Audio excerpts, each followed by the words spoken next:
And a warm welcome. You're joining us here at Hyde Park on Ada Derana 24. And we're talking about public policy, needs interventions that the government should make and how Sri Lanka should address the fundamental structural issues existing in the country, especially looking at the post-pandemic and post-crisis period as we look at a lasting sustainable solution to Sri Lanka's crisis and other growth issues. I've invited to our studios a visiting expert on the subject. He's an academic, publisher, writer and think tank president. A very warm welcome to you, Dr. Irvin Studin, public policy analyst, the founder and editor-in-chief and the publisher of Global Brief magazine and the president of the Institute for 21st Century Questions, leading Canadian think tank this is. What brings you to Sri Lanka this time? Well, I was invited by colleagues primarily in the education field, former education secretaries, former president, former policy leaders, to talk about one of the major catastrophes, and indeed the major catastrophe of the post-pandemic period for my country, Canada, and yours alike, and that is education. But first of all, let me say thank you for having me in the studio, and it's a real pleasure to be in your country. But education is what brings me here, and then I've been able to speak about other interesting topics that are of interest to Sri Lanka. Talking about education, really, Sri Lanka's literacy rates are very high compared to the South Asia region and the rest of the world as well. Highly literate women are educated. We have a free education system, and we've made some great public policy advancements in terms of health and other basic needs as well. But we've had a triple blow to the Sri Lankan economy, Easter attacks, and then we saw prolonged period of pandemic lockdowns and the crisis in Sri Lanka. With all this, there are fundamental issues that we see needs addressing. Let's start off with education, really. Post-pandemic, students' education was affected. What's the impact here?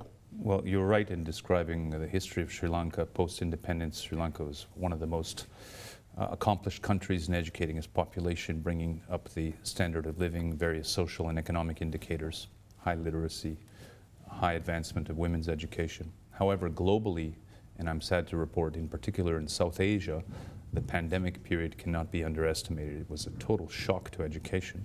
Sri Lanka closed schools for 21 months on end. One of the longest school closures in the world.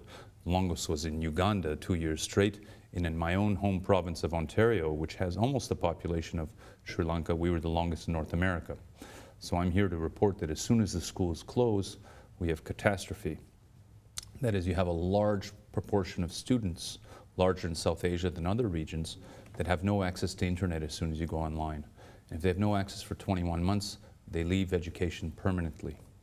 That's at all ages, especially young girls. They might go off to the labor force, or they might go and get married. Young boys go into antisocial behavior. They go into labor force, again, in grade 3, grade 5, before A-levels.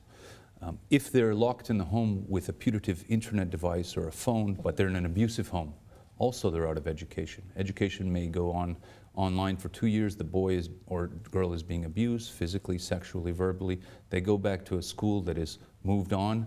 They've moved to it in a different direction socially. They're also out.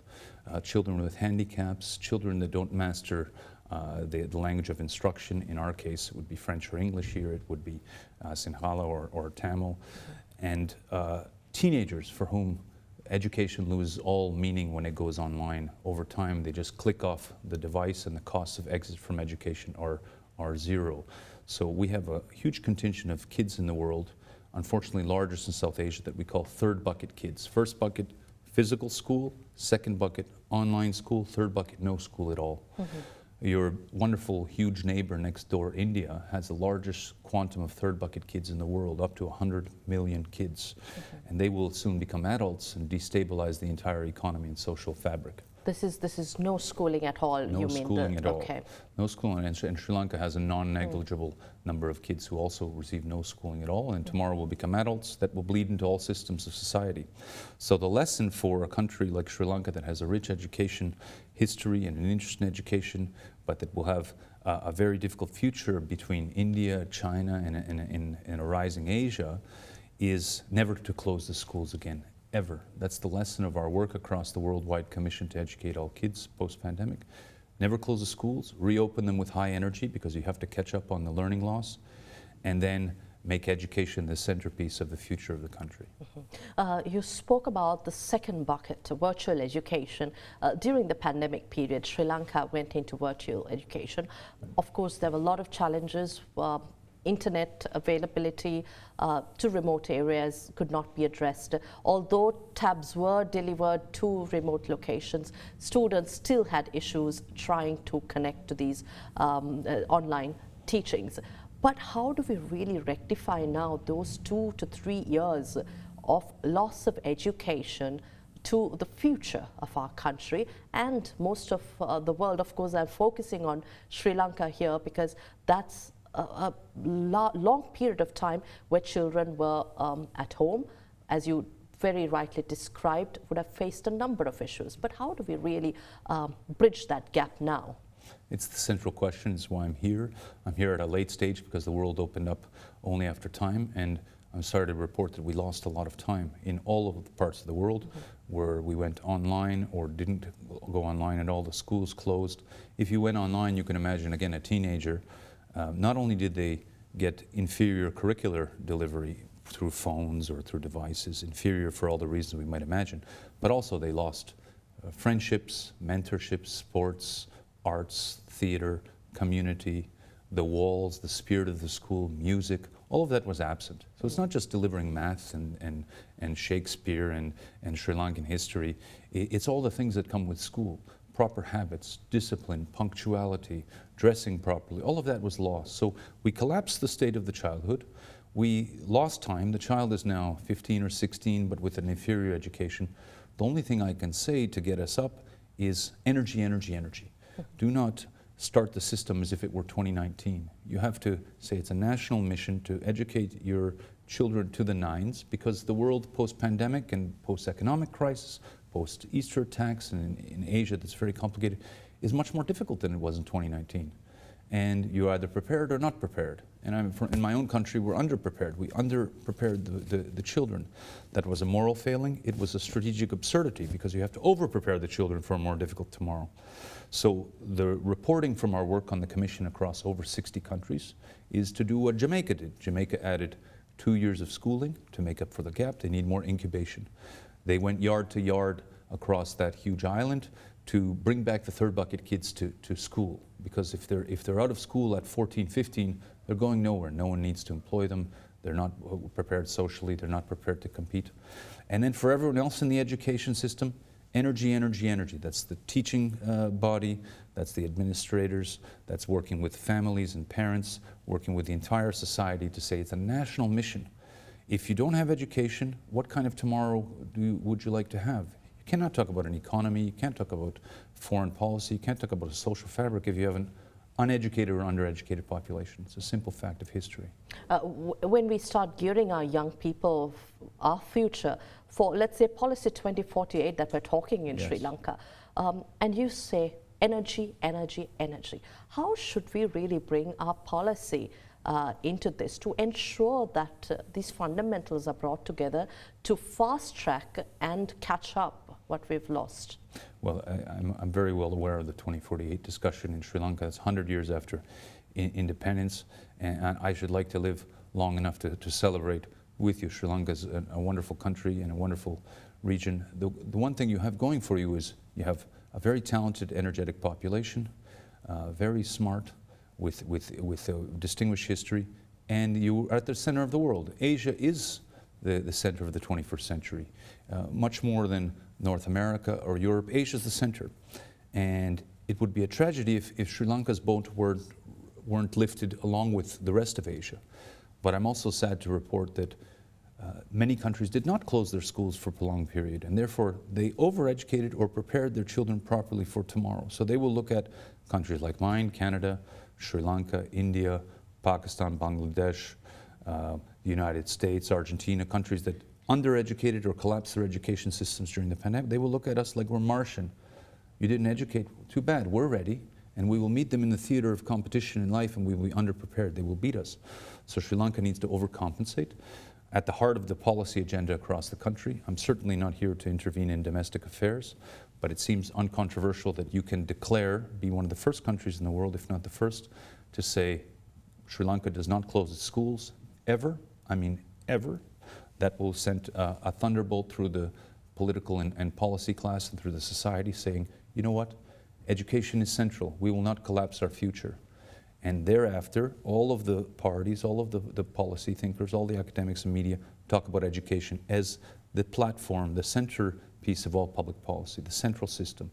From there you can talk about foreign policy, the military, you can talk about the economy, you can talk about the social fabric, healthcare, agriculture, all of these wonderful areas in Sri Lanka, but they are given arteries from an education system that bleeds hopefully positively into them. In your engagements with education stakeholders, your colleagues here in Sri Lanka, what progress do you think they've made so far?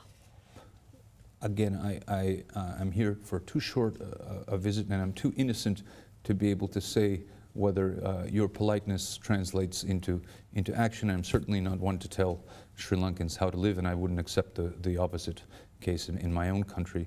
But my sense is that their reception is very positive. Intellectually, I think everyone gets it. Whether there's a felt appreciation of the catastrophe that happened during the pandemic and the urgency of the need to reconsolidate the education system and then pivot to even better 21st century education remains to be seen.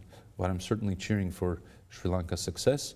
And dare I say again, in a pioneering sense, Sri Lanka can be perhaps the first country in the world, the first major jurisdiction to declare that the major learning of the pandemic period, of all the learnings, is that the schools ought never to be closed.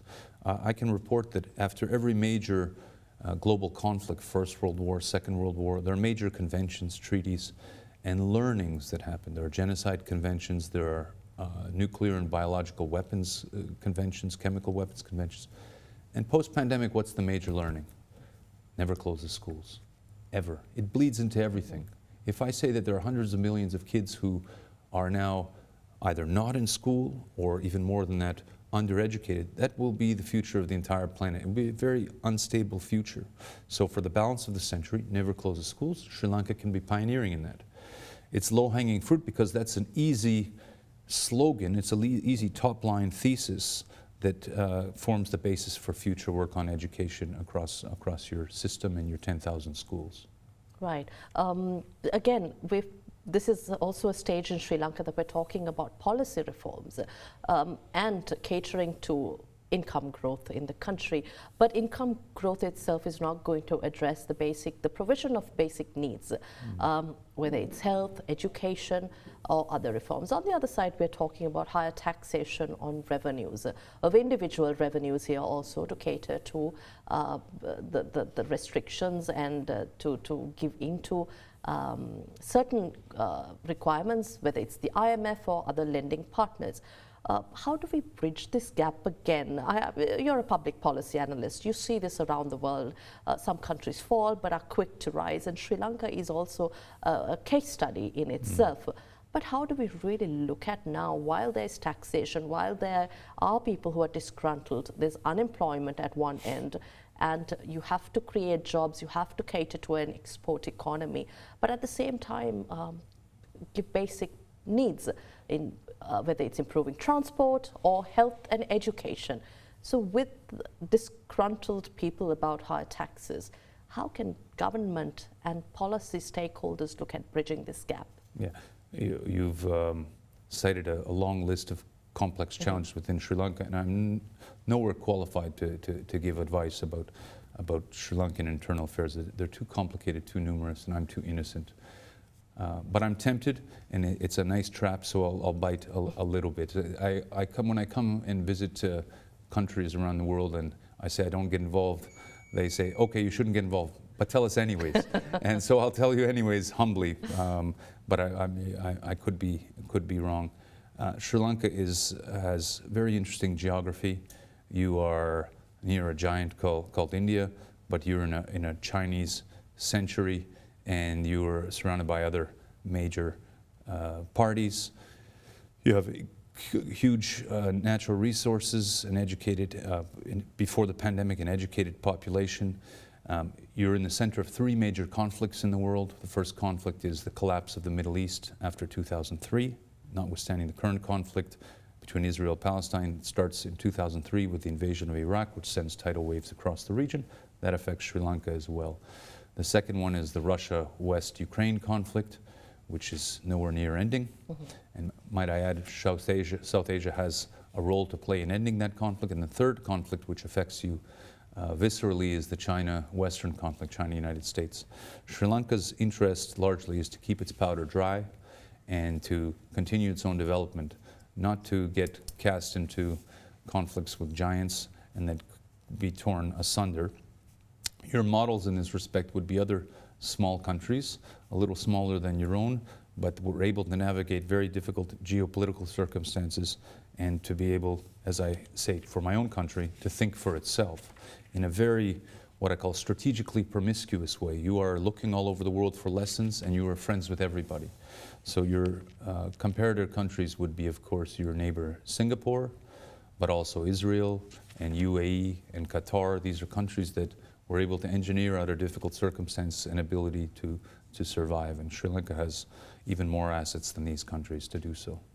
You mentioned South Asia has a role to play in ending the Ukraine-Russia war. Right. Interested to know. Yeah, I recounted this to a lot of the senior leaders here in Sri Lanka, and they also were intrigued. They said, us? And I say, yes, Sri Lanka. How so? Well, the Russia-Ukraine conflict structurally starts as a, as we say in French, bras de fer, a tug of war between the Russian post-Soviet space, which is now in the Collective Security Treaty Organization, the post-Warsaw Pact bloc, or the Eurasian Economic Union pulling one way, and the NATO bloc in the West pulling the other way, led by the United States, and Ukraine trapped in the middle, and pull until the energy just is released and it's catastrophe. So catastrophe for Ukraine, but of course catastrophe for the rest of the world because it's a major country and all these blocks. So the interest is to put an interposition force between the two armies, the two fighting forces, the two belligerents, Ukraine and its allies on one side and Russia and its fighters on the other side. You need an interposition force, a peacekeeping force. That is the necessary criterion of all of them in order to be able to bridge through a political settlement and economic settlement these two blocks and resolder them. Now we're very late in the game because the conflict starts in 2014. We're 10 years later and we still don't understand my own proposal, which I've been actually proffering for about a decade, but is still the only way out in my view. And what is that interposition force? It needs to come, again, not from the former Soviet space, not from NATO, so it cannot be us in Canada, but it cannot be Belarus or Kazakhstan. It has to be a third continent. Well, which third continent is most respected outside of Europe and North America and Europe? Asia. Asia is the future. And so which countries in Asia are respected in both Kiev and Moscow?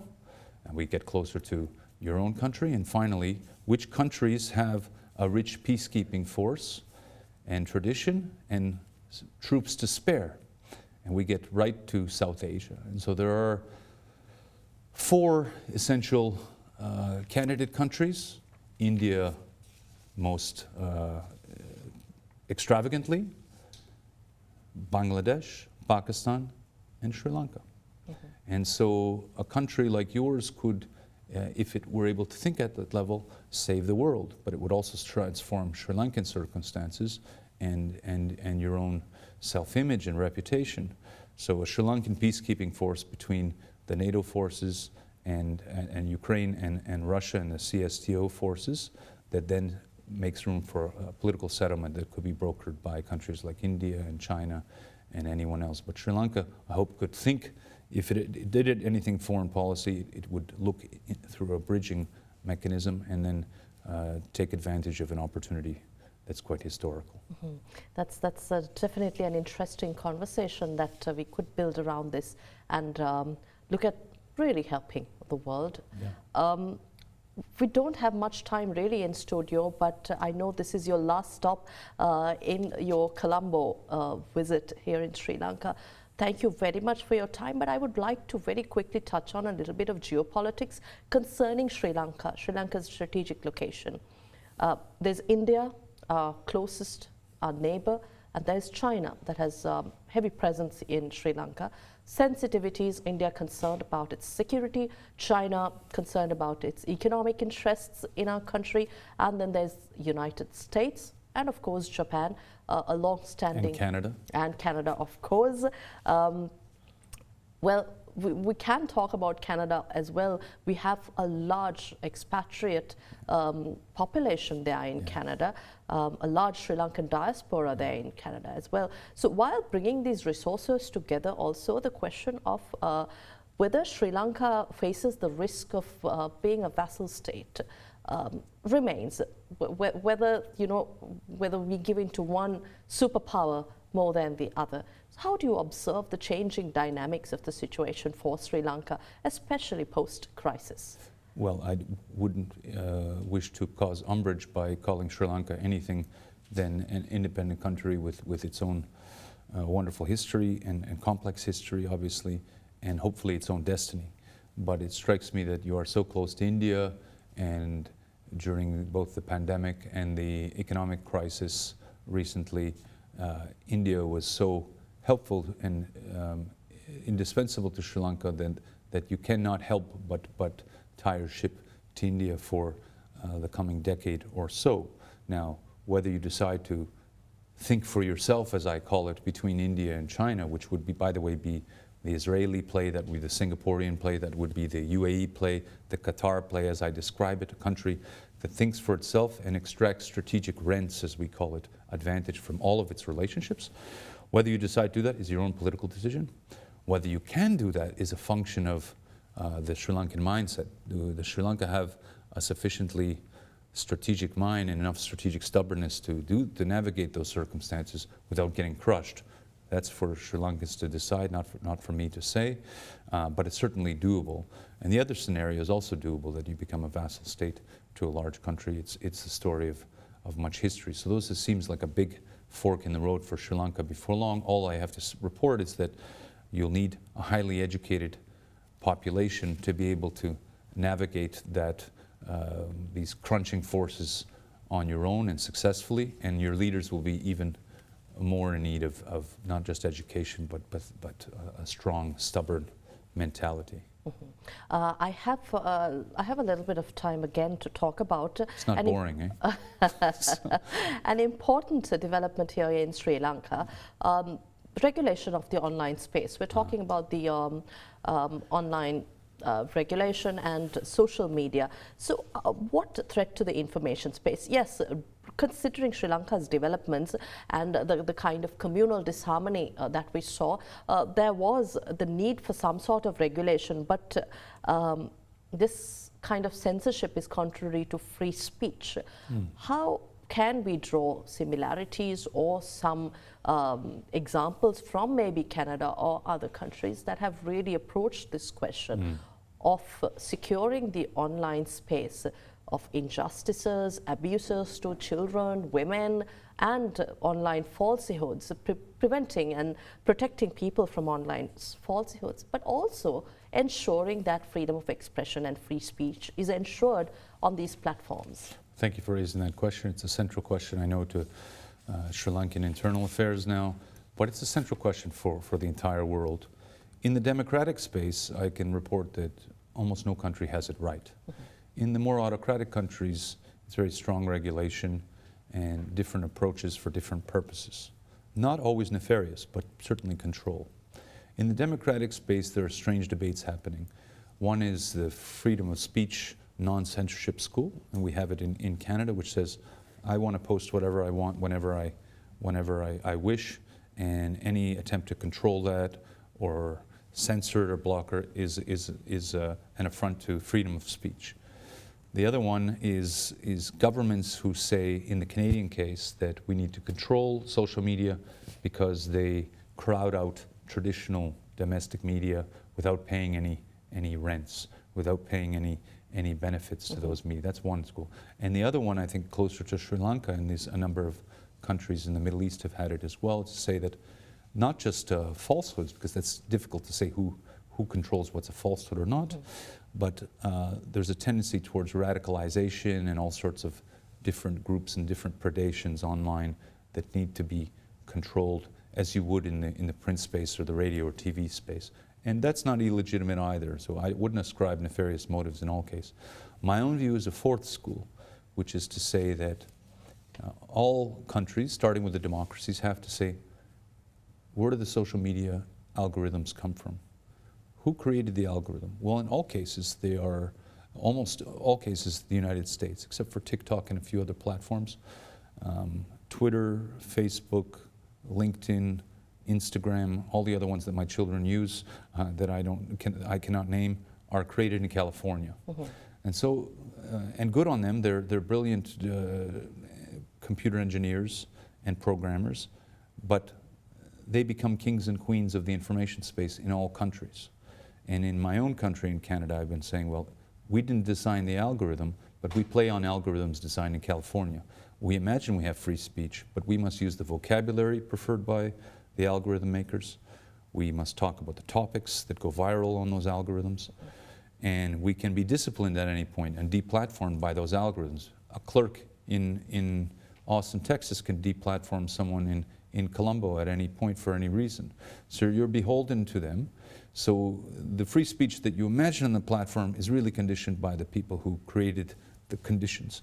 And I think that's something that Sri Lanka needs to bear in mind. Your advantage, of course, is that you do everything in Sinhala and Tamil. We do mostly in English and French, so we're even more beholden to the algorithm makers. Certainly, but I wish I had more time to discuss this with you.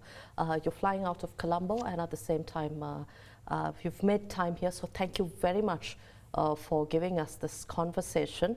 I hope you'd have some time to visit Sri Lanka, revisit and enjoy our amazing hospitality, food, and the destinations we offer. It would be a great pleasure to return. Thank you. Thank you very much. We had with us Dr. Irvin Studin, Public Policy Analyst, and he's also an academic, publisher, writer, and president of a think tank that is the Institute for 21st Century Questions, a Canadian think tank, and is the editor-in-chief and publisher of Global Brief magazine. And Dr. Studin has been talking about the catastrophic effects of closed schools, vast undereducation, and no education at all, and how public policy reforms can address this all in a positive way. Thank you for watching. We'll see you again next week at the same time with yet another discussion at Hyde Park on AdaDerana 24. Thank you for watching. Have a pleasant evening. Good night.